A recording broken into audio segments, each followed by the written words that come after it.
We are honored to be joined today by ESPN's very own Ariel Helwani. He is a man who does many different things over at ESPN, some of which include that of a journalist and as a host of Ariel Helwani's MMA show, Ariel and the Bad Guy, DC and Helwani, and is also an occasional NBA sideline reporter. Of course, we are also joined by my good friend and co-host, Julian McKenzie. Ariel, today we'll be discussing mostly UFC 259, which is coming up on March 6th, of course, and that card has almost just about everyone excited for it. But first and foremost, before we get to that, I just wanted to check in with you, see how things have been going for both work and family. Hope everything's going well during these very strange and still unprecedented times. Oh, yeah. First off, thank you for having me, guys. I appreciate it. I've been trying to get on the show for a while. You guys are just so packed. You're so busy. I can't find a slot. It's crazy. So I appreciate the time. Things are going well. Thank you for asking. I hope the same for you and your families. Just hoping, that the light at the end of the tunnel continues to get bigger and that hopefully by the summer when the weather is better, that we can go back to some kind of normal, not maybe completely like it was back early last year, but some kind of happier, normal, healthier life. So that's what I'm hoping and praying for. And I think everyone agrees. Have you been covering the events remotely, or have you been traveling a little bit to Las Vegas and Fight Island? So the last time I attended an event, a UFC event, was March of 2020. It was Israel Adesanya against Yoel Romero, UFC 248. That's the last time I went to an event, an MMA event. I've been to a couple of NBA games. That was at T-Mobile Arena. So that was, I think off the top of my head, March 7th of 2020. And then, of course, everything kind of shut down March 11th. So we got in there right at the buzzer. And I have not been to any of the Apex shows. I have not been to Fight Island. Not my choice. Just kind of an ESPN, decision. And I certainly miss the events. I miss everything about the events, not just the events themselves, but, the people that you see at the events, the people you meet, the fans, the journalists, the managers, the fighters, like just everything that goes into it, the buzz. So yeah, I haven't been to any of them, and it's the longest stretch, obviously, of my career. I don't think I ever went. I don't think I went like more than a month without going to an event since I started doing this. So wow. A little weird, and I'm looking forward to getting back in the near future. Diving right into UFC 259, of course, we've got the light heavyweight title fight between Israel Adesanya and Jan Blachowicz. Did I get the pronunciations right, Ariel? Okay, this is actually a great question on your part, because Israel's the real and authentic way to say his name is Adesanya. It's something I've asked him on air and all that. However, everyone has remained with Adesanya. And funny you bring this up, because my boss asked me to put him in touch with Izzy's manager last week because he didn't like the fact that like everyone was saying it differently, right? So we had a conversation with Izzy's manager, and Izzy's manager, Tim Simpson, said, the way Ariel is saying it is the actual real way, Adesanya.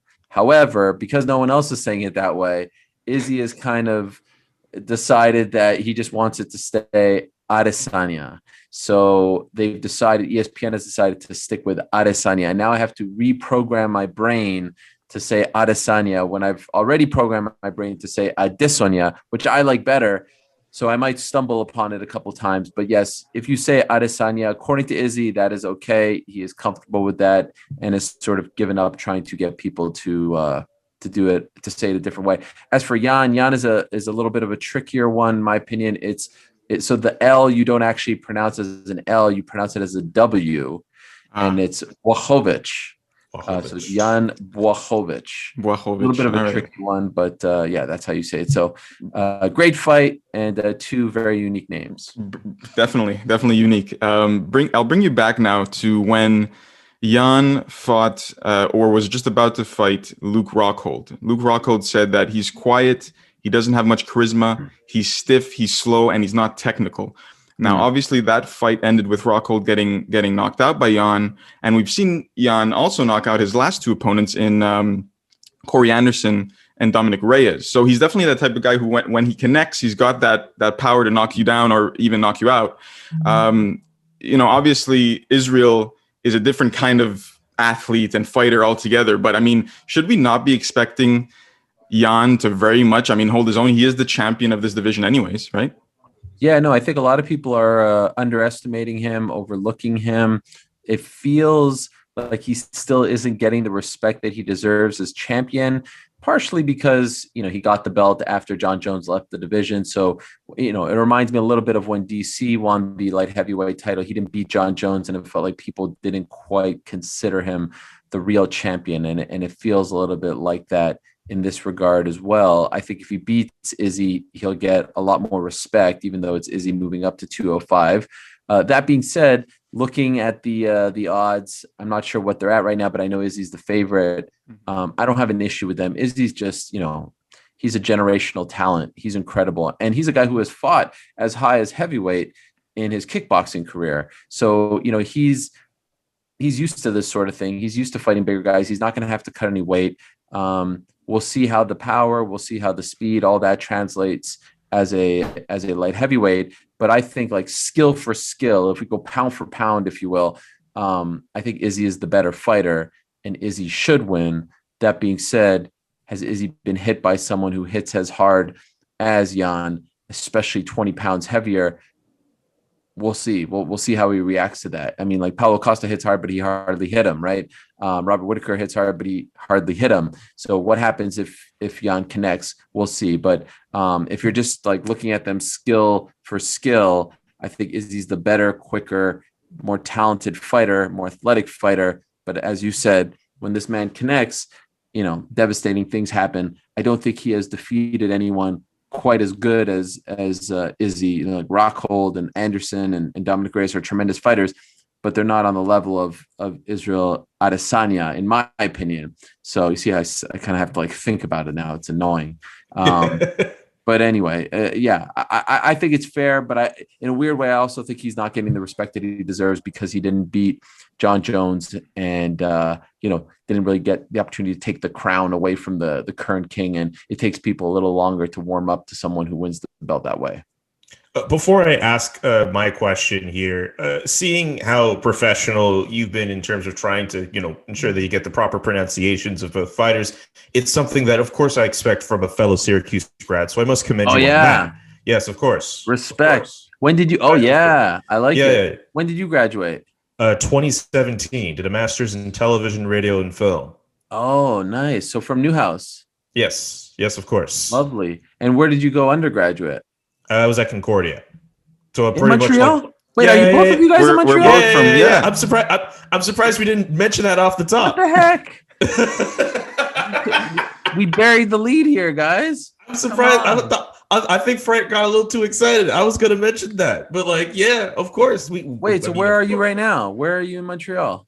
I'm in LaSalle right now. You're in LaSalle? Frank, where are you at? In St. Leonard. Wow. Oh, St. Leonard. So you're Italian, Frank, right? Yeah, I am. Yes. Hey, there's nothing wrong with that. No, nothing wrong, man. I mean, you just went straight there. You didn't even beat around the bush. Yeah, I've never localized content. Listen, I've never met a person who lives in St. Leonard who is not Italian, and that's fine. That's great. It's totally fair. Yeah, I mean, I love the Italian community. I would go with my parents. We'd go to Little Italy. We get the espresso, everything. Yeah. I mean, I miss it. You're making me nostalgic because I haven't been to Montreal in so long because of the pandemic. And so my apologies. I can't believe we didn't talk about. Well, I'm sorry because I was just so focused on the UFC, the event, and getting you on the show. The UFC. Let's talk about the Orange Julep. Let's go. I want to talk about that. Dude, when's the last time you've been to the Julep? Damn, it's September of 2019. Sad, man. That was the last time I was in Montreal. Very sad. And I'm hoping this summer that I'll be able to return. But, obviously the rules are a little strict and rightfully so. But I applied to, it was actually between Concordia and Syracuse for me. When I applied undergraduate, Concordia has a great journalism school. But, I wanted to try it out in the States. You don't meet a lot of Montrealers who went to Syracuse. So respect to you, my man. That's awesome. Did you enjoy it? I very much enjoyed it, man. I very much enjoyed it. It was arguably like I enjoyed my time at Concordia, but my year at Syracuse was like the best academic experience and extracurricular activities with that as well. Yeah. One of the best experiences I've ever had in my life. That's awesome. Wow, that's great. I'm happy to hear that. All right, sorry for taking you guys on this tangent. No, that's fine. To talk to a lot of Montrealers. That's fine. It's a very rare thing.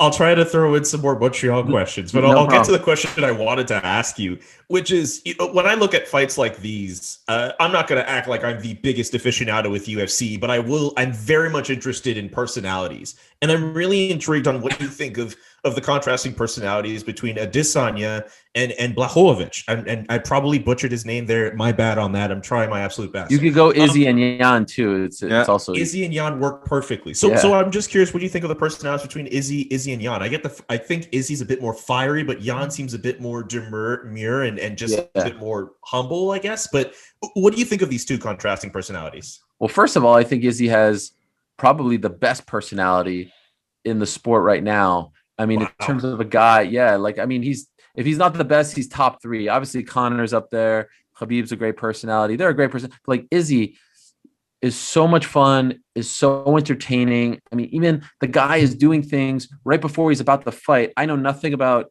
like anime and all this stuff, but he's doing all kinds of, he's like reading a book. He's writing, like all the people freak out. He's coming out dancing.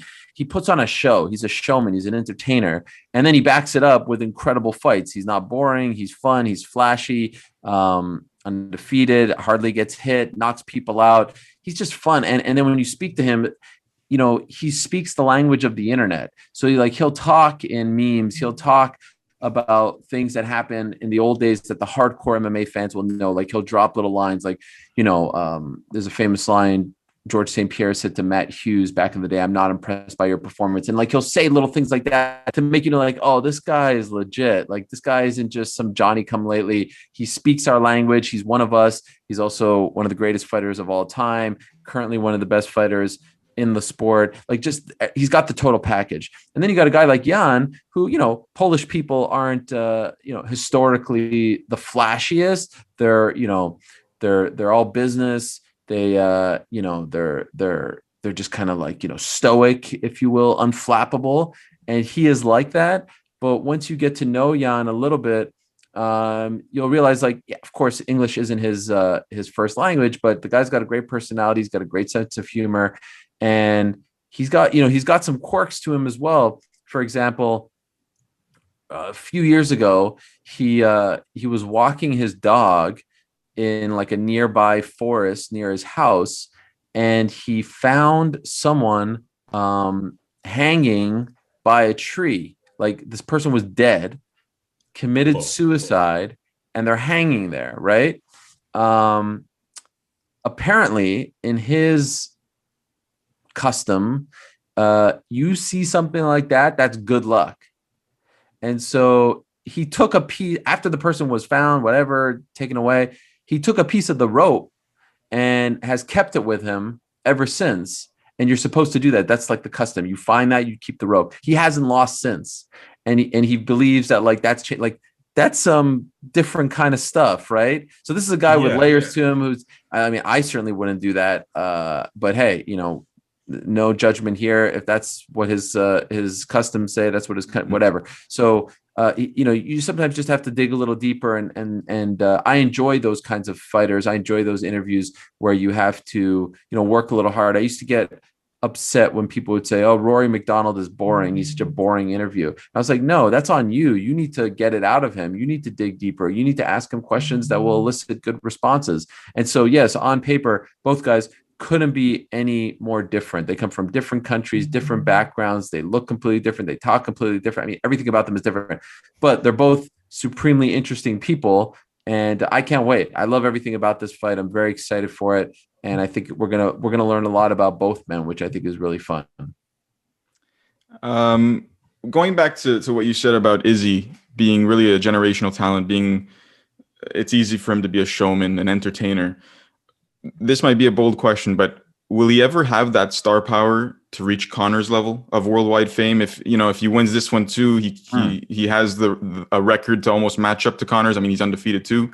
Is he that level of stardom, of showmanship? Yeah, I think so. I don't see why not. He's on his way.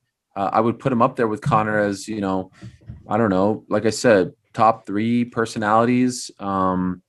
Obviously, he's not the draw that Conor is just yet, and he could certainly get there. Conor's on a different stratosphere. No one has ever come close to him, but he has what it takes. And I think moving up, doing things like this, look, when Conor moved up, that helped his stardom. He was already supremely, you know, famous at that point, but, you know, that definitely put him on a different level. Madison Square Garden, double champion, all this stuff. So I think that he is on his way. I think the UFC recognizes that. You see him starting to get, you know, covered and featured by mainstream media. So he has it all. The one thing about Izzy that's interesting, and I know this because I work at ESPN, and like I would never even think of this sort of thing, but I hear them talking about it, like, he has a bit of a potty mouth, and that could hamper your growth a little bit. Like he says, you know, he just has no filter. I love that about the guy. I think that's amazing. That's one of the main reasons why I love him, because he's just like, he is who he is, and he doesn't change for anyone. But at some point, that might stunt his growth to a degree if you're like, you know, dropping all kinds of F-bombs and whatnot. So I don't subscribe to that, but I think there are some where like, maybe he needs to clean it up a little bit. I say be yourself. Shows who you are, and if people don't like it, like, screw them. You know, I did this thing where we were eating together at ESPN. We shot this video, and we were having matzo ball soup. And, you know, I don't know if you've ever had matzo ball soup, but like there's the big ball and it's in soup and all that. And the guy, and he's like, you know what? Screw the spoon. This is not how I eat it. This is not how I eat food back home. And he like started eating it with his hands. And I was like, I love that. You don't conform to anyone. You don't try to be someone that you're not. You are who you are. You're the last style bender, and people either love you or, you know, they don't, but they got to respect you. So I think if he just keeps being himself, he's going to go down as, and of course he has to, you know, keep winning, but he'll go down as one of the all-time great personalities in the sport. I want to ask for your prediction on who you think will win. I know you kind of started mentioning that Izzy probably should win, but there's also arguments to be made for Jan. Yeah. Can we get a full prediction out of you? How do you see this fight going? I think Izzy wins. You know, I'm curious if he's able to stop him like he did Paulo Costa. I was going to say Robert Whittaker as well. Obviously, he didn't stop Yoel Romero, but I feel confident that Izzy wins. I don't think he's going to submit him. It'll either be a decision or, you know, some kind of KO, TKO. Wouldn't be surprised because of the size that he's not able to finish Jan, and that it goes the distance. But I think he will have plenty of opportunities to outpoint him, to land the bigger strikes, to do the more damage. And so if you want like the full prediction, I'll go Izzy via unanimous decision, 4 rounds to 1. Okay. Well, of course, you're the aficionado. You got to know. We also want to touch off on some of the other fights on this card. Amanda Nunez versus Megan Anderson. Now, Holly Holm came out and said that she expects Amanda to win, but also Anderson, of course, has extreme height and reach advantage as well. There's a lot to be said for both of these fighters. Where do you see that fight going? I think Amanda Nunez is the better fighter. I just think she's on a different level than all of the other 145ers, certainly, and 135ers. Megan is coming into her own. I actually wish that she had a little more time, a little more fights to prepare for someone like Amanda. But the reality of the situation is at 145 pounds right now in the UFC, the talent pool is just very shallow. So people are getting pushed quicker. You know, like Felicia Spencer was great. She wasn't ready to fight Amanda Nunez. Megan Anderson, great. Not quite ready, in my opinion, to fight Amanda Nunez. Perhaps I'll be proven wrong. But right now, I think that Amanda is the better fighter, the more experienced fighter, well-rounded fighter. And I just don't see where Megan Anderson's going to win this fight. Like, she's not better than her on the feet. Certainly not going to, you know, out-grapple her. She's not going to submit her. I mean, she does have power. I'll give Megan Anderson that. And can she catch Amanda Nunez? Absolutely. But, you know, the odds say that Amanda is the favorite, and I think they got that one right as well. And if Amanda wins that fight, what does a win like that do for her legacy? Not really sure if it does much, to be honest. I mean, I think it's great that she's going up 135, 145, shows that she's a fighting champion, that she doesn't just want to, like, you know, hold one of those belts and not defend it. But when we start talking about Amanda's legacy, we'll obviously talk about the wins over Miesha Tate, the win over Holly Holm, the win over Ronda Rousey, the win over Chris Cyborg. Like, those are the first ones that are going to come to mind. And then we'll start talking about the Megan Andersons and the Felicia Spencers of the world. So I don't think this is like a legacy defining win, but every time she fights and wins, it adds to the legacy and it makes her that much greater. But I wouldn't put that up there with some of those other wins that she's already had. Wanted to bring you to the third, essentially, title fight of the card with between Petr Yan and Aljamain Sterling. Like I said, the third of the three title fights, which is why so many people are buzzing about this card. Aljamain is more of a specialist in his fighting technique, and I bring it back to when you had Dominic Cruz on your show, Ariel, and he brought up an interesting point, saying that he found that Nurmagomedov, the only man that Petr Yan has lost to, is a perfect prep and adjustment fight for to face Aljamain Sterling, who is an extremely underrated ground game specialist as well. So I'm just interested to hear your thoughts on this fight, because it might be one of the ones that are being overlooked here, because obviously we have Nunez and obviously the light heavyweight bout, but let's not forget about these two guys going at it as well. Yeah, no, this is great. I mean, this to me, second most interesting fight on this card, certainly the second most interesting title fight on the card. And Dom is right. You're right. Petr Yan has looked great in the UFC, but he has not fought anyone like Aljamain Sterling. Like, some of his wins, Jose Aldo, Uriah Faber, like, these guys didn't try to take him to the ground. They certainly don't have right now the grappling pedigree and skills that Aljo has. Aldo does have it, but didn't really utilize any of it. And Yan is very strong, and he's very quick. So it's easier said than done to just say, like, oh, take him to the ground and do your thing. But if Sterling's win over Corey Sandhagen to me was so impressive, because I think Corey Sandhagen is one of the best fighters in the world. And the fact that he was able to take him down relatively easily and then just slice through him and submit him within less than 2 minutes is just mind-blowing stuff. And I think that win will age even better over time. And so if he can take this fight to the ground, we're going to see just how good Yan is and how well-rounded he is. Now, Sterling actually has evolved quite well as a great striker too. The knock on Sterling over the years was that he didn't like to get hit, so that he was, he was too cautious on the feet. He would try to avoid getting punched in the face. After getting knocked out by Marlon Moraes, that fear went away. Sometimes someone gets knocked out and it turns them into a different fighter. They kind of like go into a shell and they don't want to experience that again. For Aljo, I think it actually, it took the pressure off. He got knocked out. He experienced it. He suffered the worst of it, and he's back, and he hasn't experienced it yet. And I think that took the pressure away and the anxiety away of, oh, what would happen if I get brutally knocked out? Well, it happened to him, and he hasn't lost since. So I actually think the loss made him into a better fighter, made him into a better striker. He has less fear about getting punched in the face and about like the worst case scenario. And look at the results. He's looked really, really good as of late. So this is a fascinating matchup. It was the matchup to make. I thought that they should have made Aljo versus Yan after Aljo beat Corey Sandhagen. And I'm really curious to see what happens if this fight goes to the ground. Now, that one loss that Yan had back in 2016, it was a split decision. It was a very close fight. It's not like he was completely outclassed by Nurmagomedov, who's now in Bellator. But that to me is the biggest question. Like, what happens if this fight goes to the ground? Because there's a reason why they call Aljamain Sterling the Funk Master. He's just a different kind of grappler, and he's really, really good, and he's really, really strong. And so, man, if he gets him to the ground, look out, because it might be really interesting. I wanted to ask you really quickly, actually, before because I have one question for you regarding UFC 260, but I did mention Dominic Cruz. This is the first time since 2014 that he's not fighting in a title fight, and also the first time since 2014 that he's been fighting in the prelims. But it was nice to see him, accepting this role and not, getting any sort of ego in the way at all, and accepting the position he finds himself in. Do you find that him going up against Casey Keeney at this stage in his career is a good fight for him?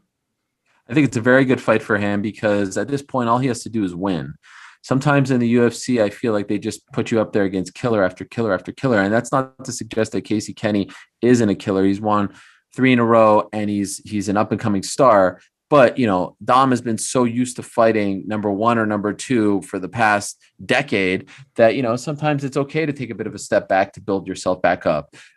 People get hung up on the whole main card prelim stuff. Mm-hmm. Dom's 100% right. More people are going to see you on the prelims when you're fighting on a pay-per-view card, because it's just natural. Like the prelims will get 1 million, 1.5 million, whatever viewers.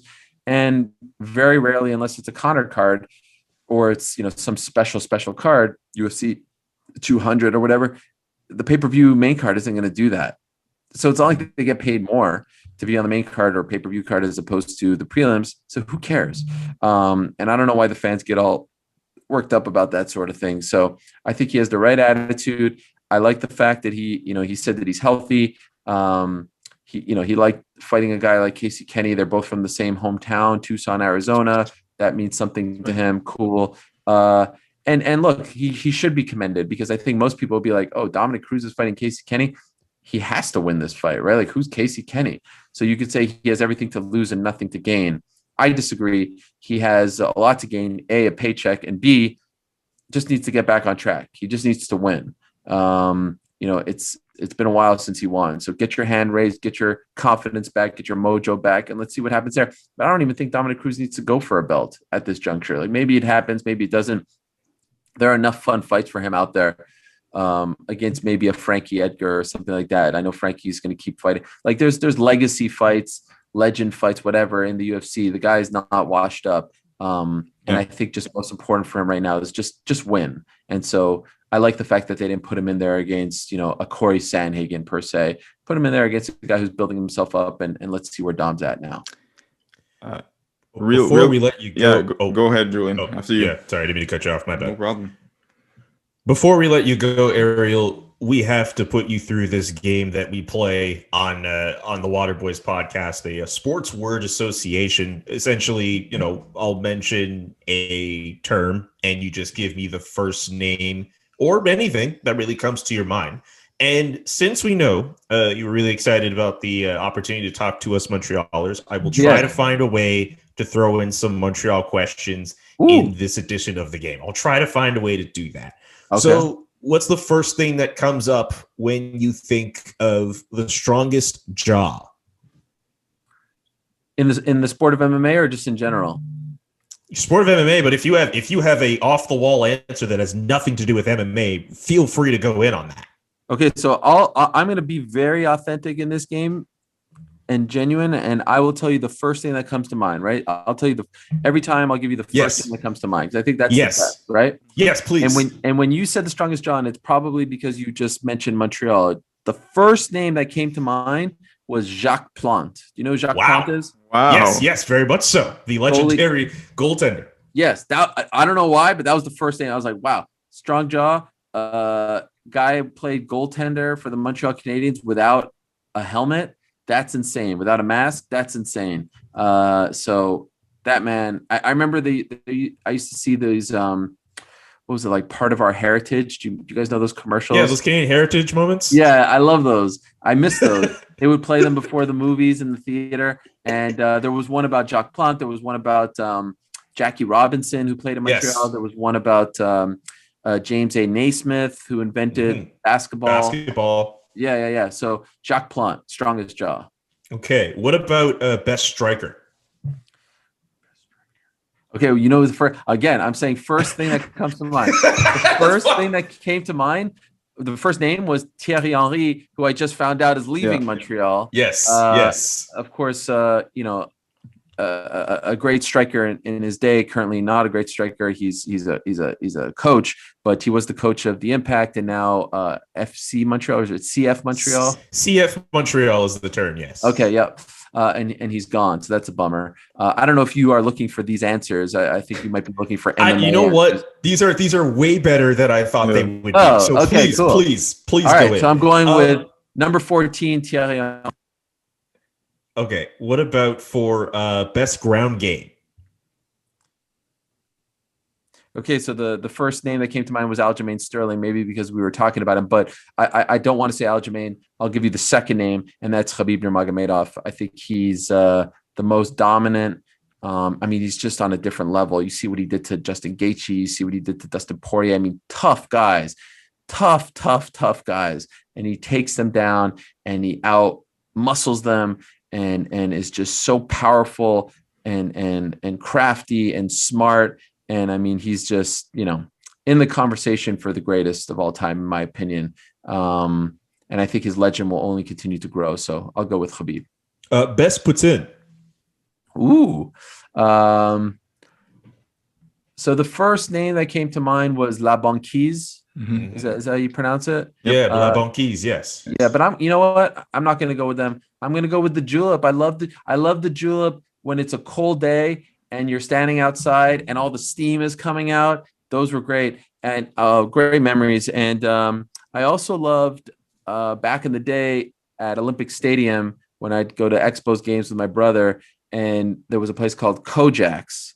Yes, he would get, Kojak's. Yeah, he would get we would get the poutine, and they had the really thick fries. So it was a bit of a different, it was a bit of a different poutine with the very thick, like Greek fries. And you're making my mouth water right now. Like I feel like I'm in the Big O right now watching my beloved Expos. So this is great. So yeah. So final answer, I'll go with the Julep. Your favorite interview of all time. This could be anything. Yeah. Tough one. Really, really tough. A lot of them mean a lot to me. I'll give you the four that came to mind. The first one that came to mind was, what year was it? 2010, Nashville, Tennessee. King Mohammed Lawal defeats Gegard Mousasi to win the Strikeforce light heavyweight title. And I got to go in his locker room to interview him after the fight, and he couldn't stand up. His legs were so banged up. So he was lying on the mat. You could see the interview on YouTube, and he has the belt draped over him. And I remember, and it wasn't a very long interview. It was maybe 2-3 minutes. And I remember him saying, I always ended up number 2 in my life. I was always second place in everything, high school, college, Olympics, everything. And I finally got gold. I could finally call myself a champion. I get goosebumps just talking about, he was very emotional. He was getting choked up. And those moments when you're in the locker room, when, you're talking to an athlete who just fulfilled a lifelong dream, what a privilege it is to be there holding that microphone and just being in their presence. So those are moments that I think when, hopefully in 60 years when my career is done, I can look back and be like, wow, I was really, really blessed and fortunate to be in those spots. Crescent or Saint Laurent? Ooh, that's a good one. I'll go with Saint Laurent. Back in the high school days, the CJEP days, we used to go there all the time. And there was, so we'd go on Saint Laurent, we'd walk up and down. There were a bunch of places, and there was a Prince Arthur. You guys know Prince Arthur? I know Prince Arthur, yes. Yeah, we go on Arthur. Man, I miss those days. I haven't been there in so long. But Friday night, Saturday night, nothing better. Nothing better than that. There was a bar called Frappes at like the top of Saint Laurent that we would go to all the time. And, you're a kid and you're 16, 17. As you guys know, like, the age was kind of a recommendation. Like the carding wasn't exactly very strict, at least not back then. And so it was awesome. It was what a great place to grow up. And I miss it very much. And the last one for you, underrated. The first name that came to mind was Daniel Cormier. I don't think Daniel Cormier got his due throughout his career. I think he's one of the greatest ever. Perhaps I'm biased now. He's my co-host. We're buds. But, because as we were talking earlier, he got the belt for the first time when John wasn't there. But what this man did throughout his career, the talent that he possessed, and then going up and defeating Stipe the way in which he did, I always felt like he was one of the most underappreciated and underrated champions in UFC history. So I'll go with DC. That it completes the best round of Sports Word Association we've ever had, and the most Montreal-centric by far. I loved it. I loved it. I enjoyed it. Frank, I think you wanted to ask something about UFC 260. I did. I mentioned it and I forgot to bring it up, and I know it's kind of shifting gears here, so I don't want to get too in depth about it, but I just want to hear your take now that we have you, Ariel. Is it just, Miocic Ngannou round 2, real quick. What are your thoughts on that? And oh man, it's such a hard fight. Such a hard fight to predict. I think Ngannou was very young in his career when they fought the first time in 2018. He was so used to just, knocking people's heads off, and certainly he's been doing that as of late. But I think he's a more well-rounded and smarter fighter now. Miocic, I mean, to a degree, I feel like he's underrated just because he doesn't talk a lot and he's not a very flashy guy, but very, very smart fighter. Fought a very smart fight against DC back in August. Man, there's a part, it's funny you asked me about that because I was just thinking about that fight this morning for some weird reason. And there is a part of me right now that is leaning towards Francis. But, here we are talking end of February. I'm reserving the right to change my mind closer to the fight because it's March 27th. It's in a month. Don't hold me to it. Yeah. But I'd be lying if I didn't say I was leaning towards the challenger because I just think Francis has really evolved into a great fighter. Now, what happens if it goes into the, as of late, as you guys know, it's like 1 minute, 40 seconds, 20 seconds, 2 minutes. Like he hasn't even smelled the second round, let alone 3, 4, and 5. So obviously for him, the best path to victory these days to end this quickly. Miocic has a really, really strong chin. Speaking of strong chins, is a very good boxer, is very smart on his feet. So if it goes into the championship rounds, will we see the same Francis kind of gas out like we did back in 2018? That remains to be seen. But yeah, what a great fight that is. I can't wait for it. The next couple months for MMA, not just UFC, but the return of Bellator in April, the return of PFL in April. One Championship has a ton of great cards. They just announced in April every Wednesday on TNT. So we are very lucky as fight fans. There's a lot to be excited about. The best MMA journalist around, and if it were up to him, he'd be at the Orange Julep right now. Ariel Helwani. I would be at the Orange Julep, right? I would be at the Cary Square, hanging out with my friends, going to Jilly's. Have you guys ever been to Jilly's? Never been to Jilly's. Never. Oh, that's where I used to watch the fights very early on. I don't even know if it's still there. It was like a pool place. I never played pool, but they had the pay-per-views. And so I would go watch like Roy Jones, Arturo Gatti, De La Hoya. Jilly's represent 514. Much love. This was fun. I can't believe you guys waited so long to remind me that you're from Montreal. That's messed up. We made up for it. You made up for it. Yeah, you did. Ariel Helwani of ESPN. Thank you so much, man. Thank you, guys.